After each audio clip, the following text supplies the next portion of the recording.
최대성 전 청와대 정무수석과 정치 현안들에 대한 이야기 나눠보겠습니다. 수석님 어서 오십시오. 안녕하세요. 네.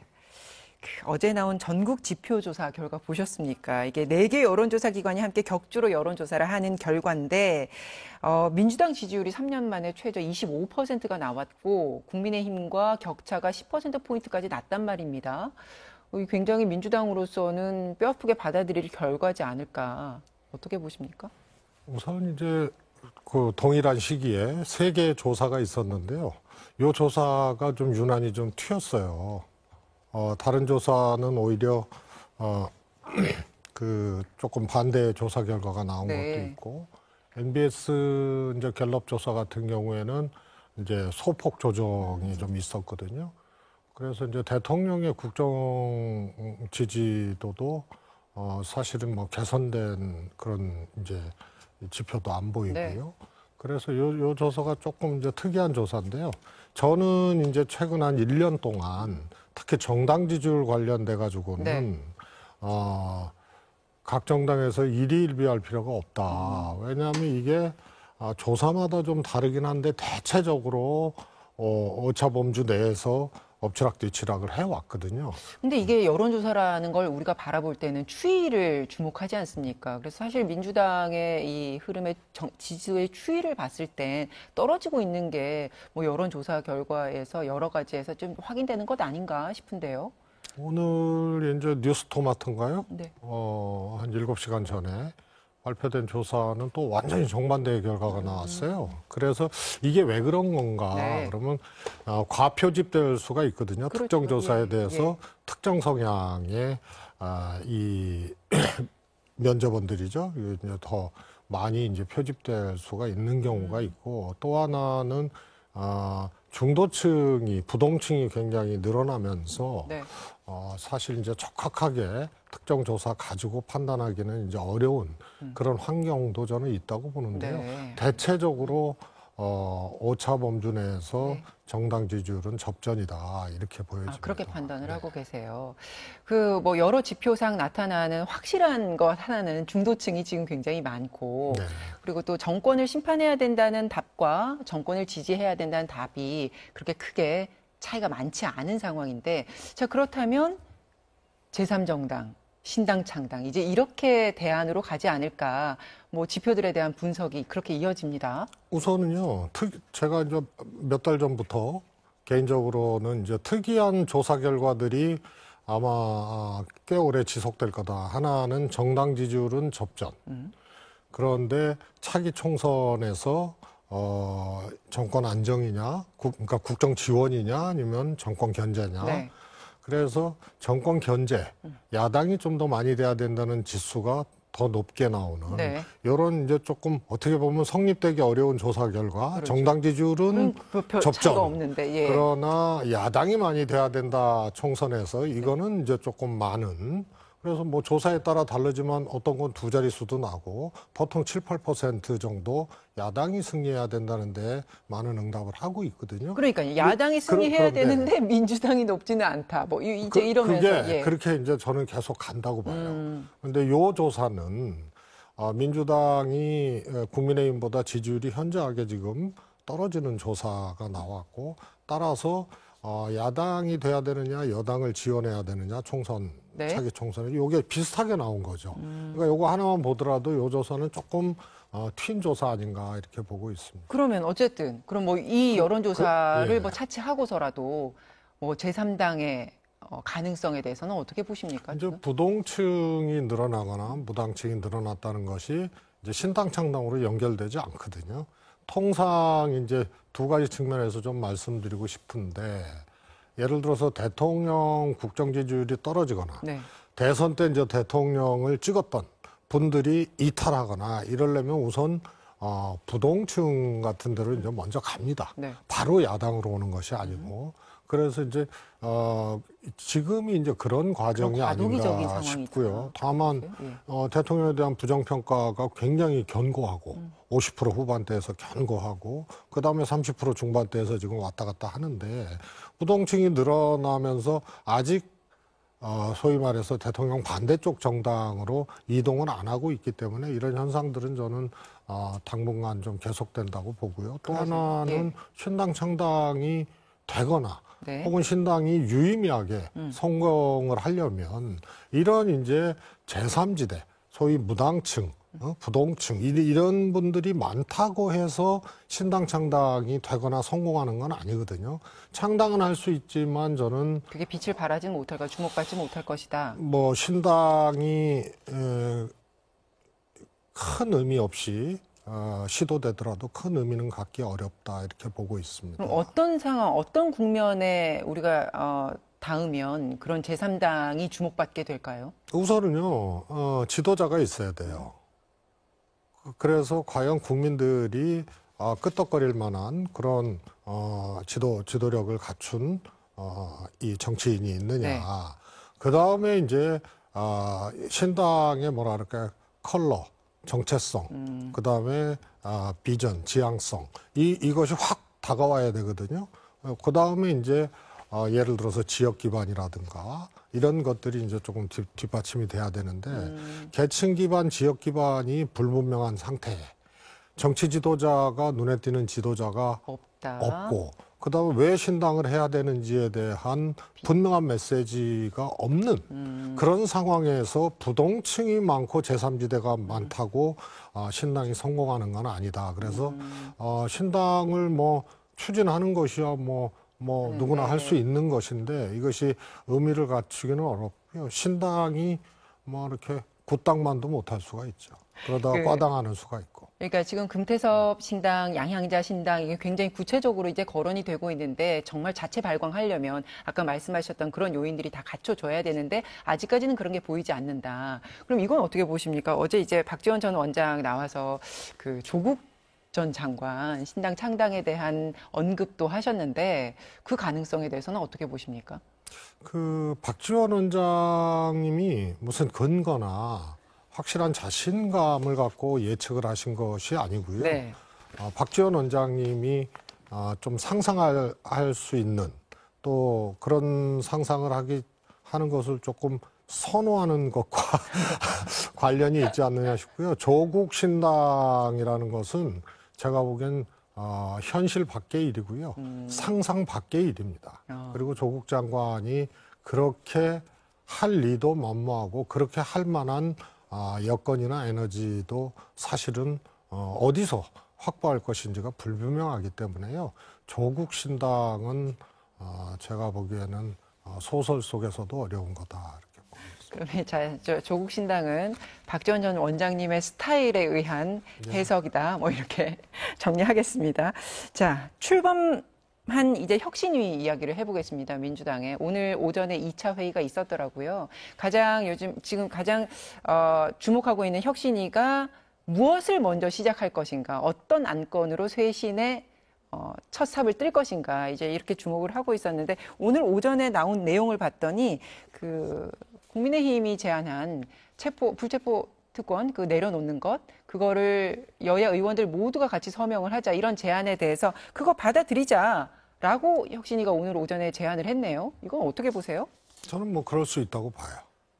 불체포 특권의 역사 그것이 제정된 역사에 대해서는 뭐 설명할 필요가 없죠. 권위주의 시대, 독재 정권 시대 이때 입법부 구성원들의 활동을 어떤 물리적 내지는 권력으로 저해하거나 이랬을 때 그것을 방어하는 수단, 소신 있는 의정 활동하라는 거거든요. 네네. 그런데 이제 세월이 많이 흘렀어요. 저는 뭐 폐지해도 된다고 보는데요. 문제는 서명하고 폐지하는 건 좋은데 폐지하려면 어떻게 해야 되냐. 법을 고쳐야 되잖아요.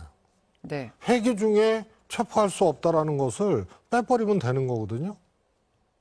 그런데 혁신위에서 지금 다 거기 대부분이 이제 법을 하신 분들인데 네.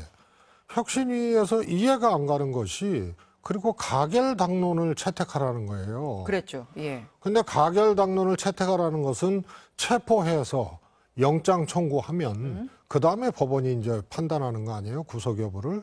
그래서 체포하는 것은 무조건 가결시키고 그다음에 법원의 판단을 받자는 얘기예요. 그렇죠. 그 얘기죠. 그런데 예. 체포하는 것을 가결시킬 필요가 없는 것이 불체포 특권을 폐지하면은 체포동의안을 올릴 필요가 없는 거거든요.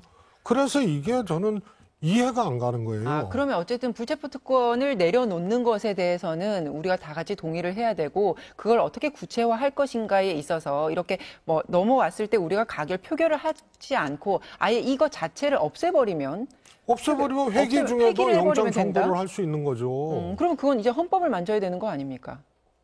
아니, 그러니까 법을 만져서 해야 될 문제지. 네. 불체포 특권 포기를 할 수 있는 유일한 방법은 회기 중에 체포하지 아니한다는 것을 고치지 않으면요, 함부로 체포동의안이 뭐 개인이나 나가서 영장 심사 받겠다 이럴 수가 없는 거예요. 네. 그래서 불체포 특권 폐지를 위한 유일한 방법은 그거를 없애버리는 거거든요. 그런데 이걸 없애지 아니하고 체포동의안 가결을 하라는 것은 그런 법하고는 좀 모순이 되는 거죠. 수석님은 개인적으로는 이 불체포 특권 포기하는 부분에 대해서 어떤 의견이십니까? 민주당 의원들은 좀 목소리가 다 제각각인 것 같더라고요. 저는 이제 뭐 송영길 의원류의 이제 주장이 있을 수 있죠. 지금이 내려놓으면 안 된다. 검찰 왕국이고 검찰에 의한 정치 보복, 또 아주 노골적으로 편파적인 이제 야당에 대한 여러 가지 사건들을 흘리고 또 막 이렇게 수사를 하고 네. 하는데 이걸 내려놓으면 어떻게 싸우고 어떻게 저항하느냐 이런 논리가 하나 있고요. 하나는 저는 이제 법원이 있잖아요. 그러니까 불체포 특권의 이제 역사도 많이 지났고 정치 환경도 바뀌어졌고 그래서 사법부에서 이것을 판단할 수 있는 방법을 찾고 그 법을 개정하기 전에는 그 방법을 잘 찾아서 특권을 내려놓는 것이 저는 맞다고 봅니다. 예를 들어서 이재명 대표가 굉장히 큰 결단을 했는데요. 네. 나는 영장심사 받으러 가겠다. 다시 말해서 국회에 체포동의안 이런 거 던지지 말고 영장 청구하라는 얘기예요. 네. 그게 불체포 특권을 내려놓는 거거든요. 그러면 회기 중에 어떻게 할 거냐. 이것만 찾으면 되는 거예요. 그럼 회기 중에 휴회를 한다거나 혹은 그 회기에 이런 예외적인 어떤 조치를 한다거나 예를 들어서 임시국회에 한 달 내내 임시국회를 하는 것이 아니고 매달 임시국회를 열어서 민생법안을 처리하기 위해서 국회가 움직여도 네. 일정 시간, 마지막 주라든가 일정 기간 동안은 회기를 안 여는 거거든요. 그러면은 이건 불체포 특권을 포기하는 거예요. 알겠습니다. 그러면 어쨌든 오늘 오전에 혁신위원회가 이제 첫 일성으로 이 불체포 특권 포기하는 서약서를 제출하고 향후 체포한 가결을 당론으로 채택할 것을 당에 요구한다. 자, 이렇게 밝혔는데 그렇다면 이제 이거를 당에서 받아들여야 혁신위도 이제 면이 서고 이제 뭔가 앞으로 나아가는 데 동력이 생길 텐데 이게 잘 받아들여질까요? 저는 이제 법원의 판단을 받자는 얘기예요, 한마디로. 그런데 현행법하고 이게 안 맞으니까. 그래서, 제가 보기엔 혁신위에서 별로 혁신적이지 않은 걸 가지고, 굉장히 이렇게 뭐라 그럴까, 논란을 야기시킨 거 아닌가 싶습니다. 그렇게 보세요. 이 부분에 대해서는 이제 뭐 논란이 이어질 수도 있겠네요, 수장님 말씀대로. 그렇습니다. 그 핵심이 이제 혁신의 핵심이 이제 결국에는 공천제도다. 이제 이렇게 김은경 위원장은 내세우고 있습니다. 과거 기득권과 어떻게 우리가 선을 그을 수 있느냐, 새로운 공천으로 갈 수 있느냐, 이거 어느 정도 가능성으로 보십니까? 저는 그게 민주당도 그렇고 혁신위의 성패를 가르는 포인트라고 봐요. 네. 이게 대선 때 만들어진 혁신위가 아니고 선거 진 다음에 만들어진 혁신위도 아니잖아요. 네. 결국은 총선을 앞두고 정치 상황에 의해서 출범한 혁신이기 때문에 맞습니다. 요체는 총선 때 국민들에게 새로운 비전 또 새로운 인물 이런 것을 만들어내가는 과정에서 어떤 모습을 보여줄 거냐 이게 포인트거든요. 그래서 공천 혁신은 움직일 수 없는 혁신위의 제일 과제입니다. 그래서 이것을 어떻게 이제 해 나갈지 이런 것들이 매우 이제 귀추가 주목되죠. 매우 귀추가 주목되는데 그렇다면 이제 기존의 현역 의원들에게 좀 더 유리한 그런 방식에서 좀 벗어나서 구체적으로 새로운 얼굴들이 들어올 수 있게끔 그렇게 그 공천제도를 만져야 되는 건데 이걸 과연 혁신위가 할 수 있을 것인가? 그 정도까지 권한을 우리가 일임할 수 있을 것인가? 민주당에서. 저는 뭐 할 수 있다고 봐요. 이미 이제 정권을 위임을 했으니까 뭐 또 현역 의원들의 반발이 있을 수는 있죠. 그런데 그거 처리하지 않으면 안 되는데 예를 들어서 원래 2015년도에 김상곤 혁신위에서 현역 의원 평가 제도를 도입해서 네. 4년 의원 임기 중에 중간 평가, 총선 앞두고 평가 그래서 2번을 평가해서 하위 20%는 공천에서 배제하는 혁신안이 통과됐습니다. 뭐 반발들이 엄청났죠. 그리고 문재인 대표가 사퇴를 하고 김종인 비대위 체제가 들어오면서 이것이 무력화됐어요. 그런데 이 조항이 이제 제가 민주당의 대선 끝나고 네. 문재인 정부 출범하고 혁신이라고 할 수 있는 정당발전위원장을 할 때 공천 배제는 그거는 무책임한 거기 때문에 감점을 주자 해서 이 감산제도로 이것을 좀 바꿨습니다. 그리고 이것은 공개하게 돼 있어요. 누가 하위 20%인지. 감산으로 바뀌되 공개를 하는 건데 이게 네. 2020년 총선 후에 공개하기로 한 것이 차치를 감춰버리고 개정을 해서 비공개를 하게끔 아예 못을 박았어요. 네. 이런 거를 이제 드러내고 공정한 그라운드를 현역 의원을 무조건 배제하는 것도 그거 옳지 않습니다. 알겠습니다. 그래서 정치 신인과 현역 의원들이 객관적으로 경쟁할 수 있는 공정한 그라운드를 만들어주는 거 이런 일들이 꽤 있어요. 반발이 이제 심하겠지만 혁신위가 뚫고 나가야 될 그런 내용들이죠. 이 총선과 뭐 공천 이거 관련해서는 마지막 질문을 드리면 이제 민주당의 소위 올드보이라고 할 수 있는 이제 천정배, 정동영 전 의원이나 이제 박지원 전 원장의 출마가 이제 시사가 되고 있는데요. 이분들의 출마 가능성과 이제 당에 미칠 영향에 대해서 개인적으로 어떻게 보십니까? 출마를 하고 싶어 하겠죠. 그러나 그게 총선에서는 굉장한 실점이 될 겁니다. 민주당으로서는? 예, 그렇습니다. 왜냐하면 총선은 사실은 우리가 다수당이 되겠습니다. 우리 당을 선택해 주십시오 하려면 정책도 있고 비전도 있어야 되지만 이런 사람들과 함께 제1당 활동을 하겠습니다. 네. 도와주십시오. 이런 거거든요. 그런데 이런 사람들과 함께라는 게 그게 공천받은 후보들이에요. 그런데 이게 이제 과거 회귀해가지고 뭐 다 경륜 있고 그러신 분들이지만 이런 분들을 다시 앞세우게 되면 국민들이 선택하겠습니까? 그 당을. 그래서 이거는 그분들 스스로도 마음은 있지만 민주당을 생각하고 자기 소속 정당을 생각을 하면 총선에서 이게 자신으로 인해서 감점 요인이 된다. 이런 길은 또 택하지 결국은 안 택하지 않겠느냐 이렇게 생각하고 바라보죠. 이낙연 대표가 이제 내일 귀국을 하는데 이제 들어오면 당내 이제 개파간 갈등이 더 심해질 거다라는 시각들도 있고요. 또 조응천 의원 같은 분은 당분간 낙향을 하셔서 좀 계셔야 된다. 뭐 이렇게까지 이야기를 했는데 어떻게 보십니까? 뭐 집이 시골에 없잖아요. 그래서 낙향은 뭐 그 상징적인 네, 얘기인 것 같아요. 예. 이렇게 정치적으로 바로 활동을 재개하고 움직이시는 거는 안 좋다는 얘기를 낙향으로 표현한 것 같은데요. 저는 빛나는 지도자, 빛나는 보석은 가만히 있어도 자체 발광을 해요. 그런데 이 시기에 젠걸음을 하거나 이렇게 되면 오히려 마이너스가 되죠. 당도 그렇고 이낙연 전 대표에게도 그렇고 그래서 지금은 네. 오시더라도 정치하고 조금 거리를 두고 정중동 하시는 것이 저는 모두를 위해서도 좋다고 보고 그렇게 하시리라고 봅니다. 그러니까 일선 정치에 나서지 않더라도 만약에 정말로 필요한 어떤 역할이 있다면 그때 빛이 날 것이니까 그냥 지금은 현실 정치와 거리를 좀 두시는 게 맞는 것 같다. 이렇게 지금 아마 나서시더라도 할 수 있는 양식, 방식 이런 것들이 마땅치 않지 않습니까? 네. 당대표도 아니고 현역 의원도 아니고 그러면은 결국은 이게 이제 이 정확한 어떤 정무적인 방법이 없을 텐데 그것을 이제 굳이 하시려고 하면은 거기서 이제 소리도 나고 감점도 되고 빛 발하기 전에 또 더 이렇게 묻힐 수도 있죠. 자, 오늘은 수석님 말씀과 여기까지 하겠습니다. 고맙습니다. 감사합니다. 광고 보시고 다시 뵙겠습니다.